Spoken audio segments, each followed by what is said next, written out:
Монгол хүний зүрхний бичээс би 5 хантай гэж төжээ.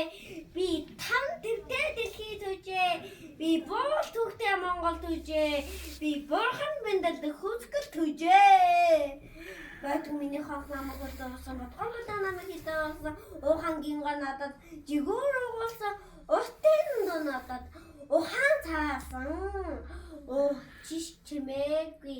Эвдрээс бид хуахын үедээ, эвдрээс бид үжүүлэхийн үедээ энэ бол миний зүрхний бичээс. Эвдрээсэн цагтаа цөөхөн Монгол олны алнаас дотохгүй. Амтаа дотор минь содоо минь багцдаг, атныхан хонд минь гэр минь багцдаг, өргөөн тоноо минь наран багцдаг, өнгөрцгөн дотор минь орчтон очтгоо.